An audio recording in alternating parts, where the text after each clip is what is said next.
और देखिए, पहले से शेड्यूल था कि आज जो है सज़ा सुनाया जाएगा और सज़ा सीबीआई की विशेष अदालत ने जो है वो सुनाया। अदालत के फैसले पे हम कोई टिप्पा टिप्पणी नहीं करेंगे, बल्कि हमने पूर्व में भी ये बोला था कि जो भी न्यायालय का फैसला है उसका पालन होना चाहिए। और लालू जी लगातार शुरुआत के दौर से ही जो भी अदालत का निर्णय रहा है वो आदेश को उन्होंने माना है। अब बात रही लालू जी की सजा को लेकर के, तो इसको लेकर के हमने पहले भी कहा कि ये विशेष अदालत है, सीबीआई की अदालत है, और ये this is not the last judgement, ये कोई अंतिम फैसला नहीं है। इसके ऊपर जो जुडिशियल स्ट्रक्चर जो होता है, हाई कोर्ट होता है, सुप्रीम कोर्ट होता है, कि निचली अदालत का जो फैसला है हाई कोर्ट में बदल जाएगा। लालू जी के पक्ष में ये फैसला है। अब 5वें मामले में सजा सुनाई गई है। सब में किसी में कुछ 3 साल, किसी में 5 साल, किसी में 7 साल, ये हम लोगों ने देखा। लेकिन सीबीआई या ईडी या इनकम टैक्स जो इंस्टीट्यूशन हैं, उन लोग लगातार जो है एक मामले को उन्होंने स्प्लिट किया।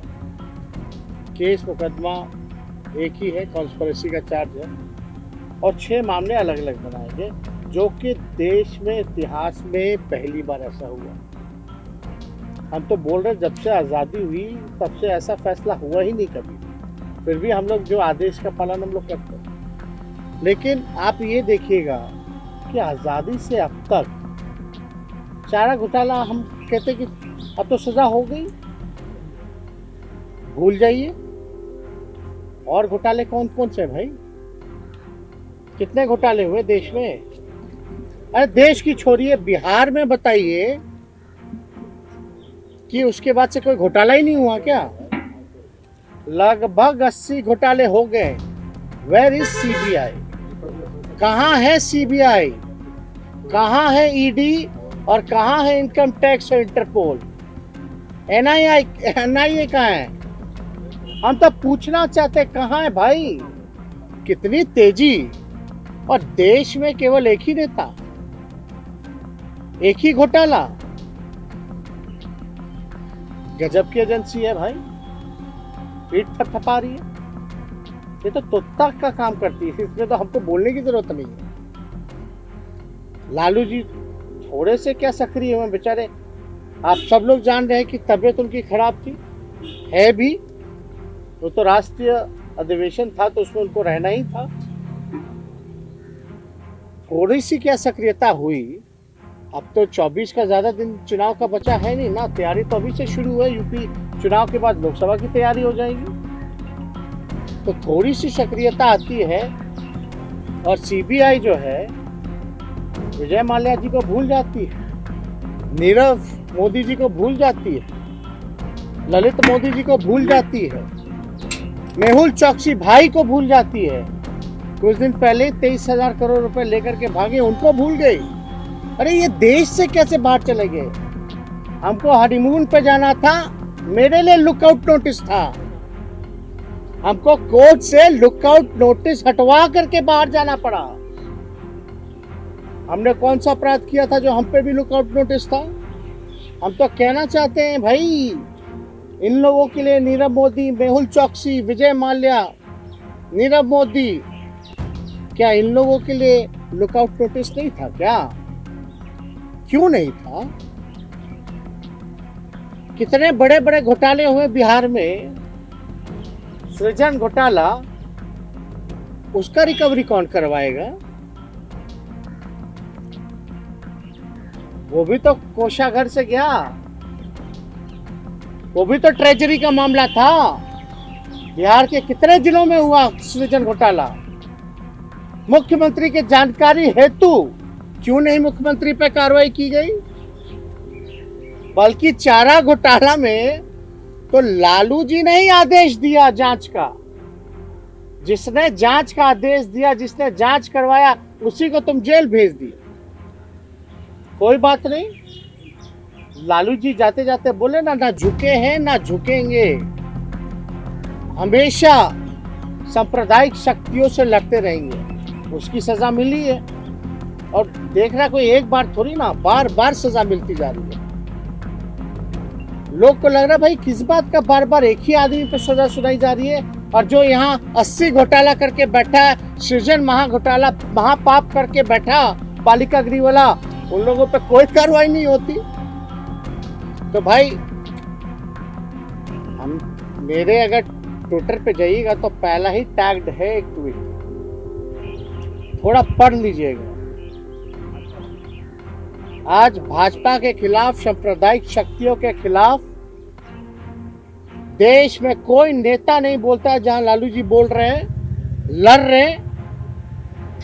अगर बीजेपी से हाथ मिला लेते लालू जी तो शायद राजा हरिश्चंद्र कहलाते।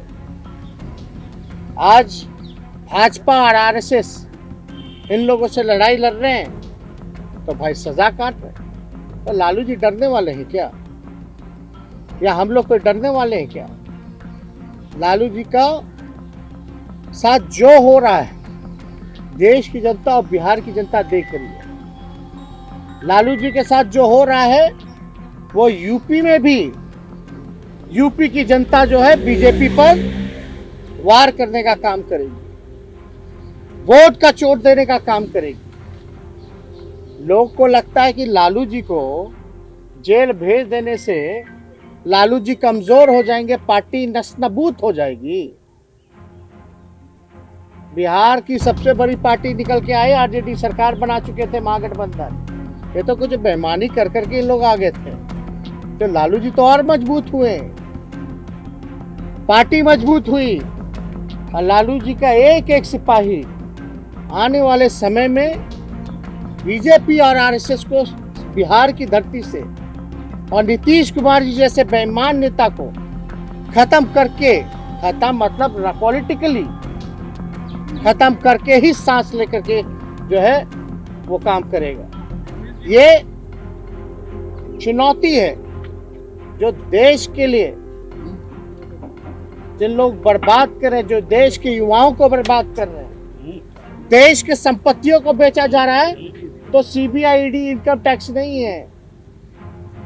रेल बेच दिया, सेल बेच दिया, एयर इंडिया बेच दिया, एलआईसी बेच दिया, इंडियन ऑयल, भारत पेट्रोलियम सब बेच दिया, लेकिन चार्जशीट हम लोगों पर।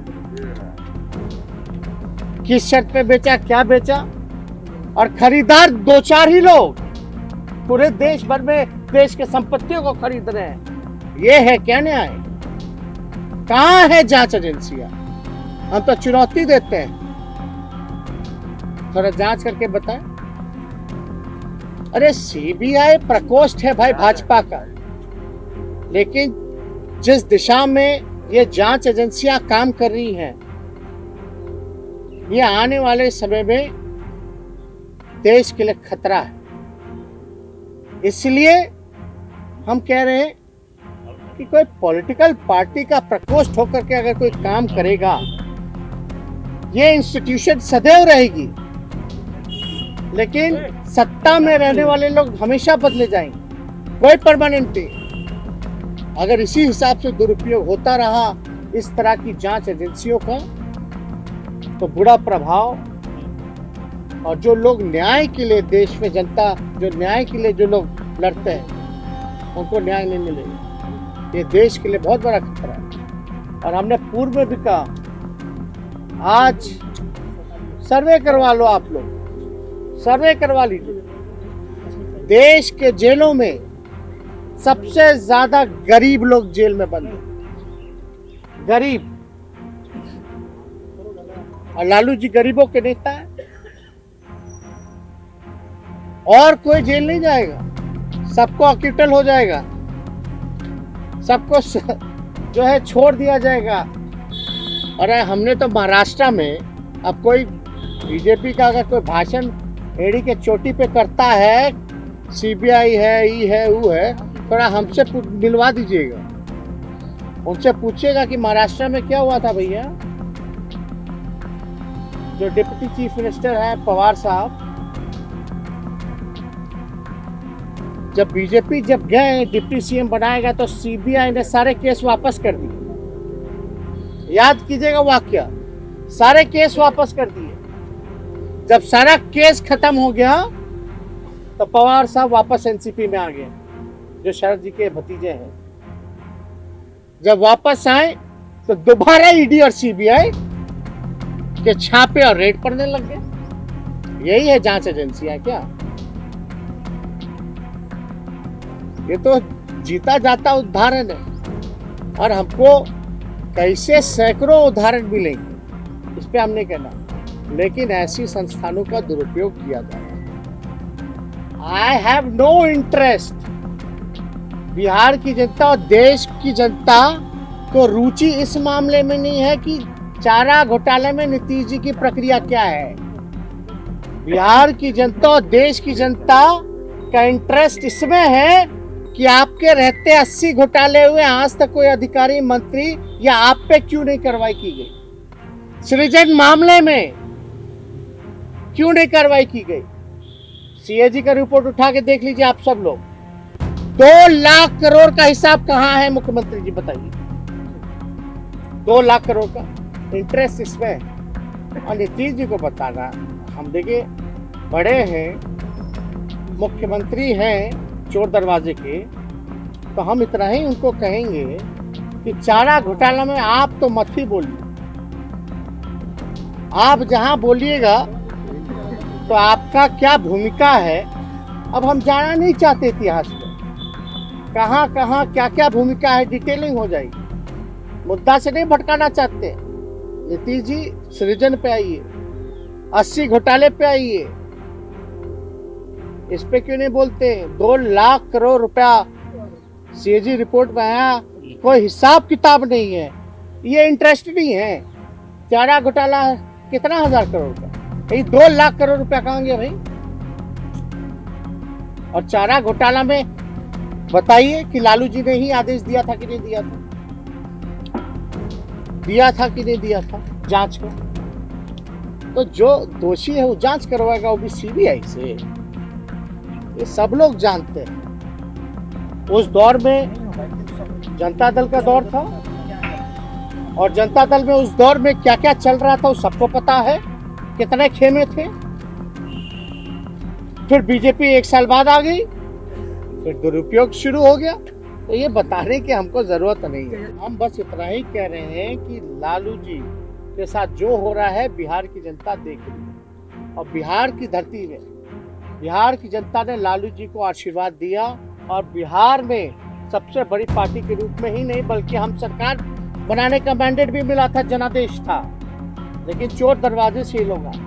अब देख रहे हैं ना लोग भाई, क्या लालू जी के साथ बार बार एक ही आदमी को प्रताड़ित किया जा रहा है। तो आने वाले समय में लालू जी के चाहने वाले लोग या बिहार का हित जो चाहते हैं, देश का हित जो चाहते हैं, वो सब जो है भाजपा, आरएसएस और नीतीश जी को, पार्टी को जो है विलुप्त करके ही, राजनीतिक रूप से खत्म करके ही सांस लेने का काम करेगी। बहुत बहुत धन्यवाद।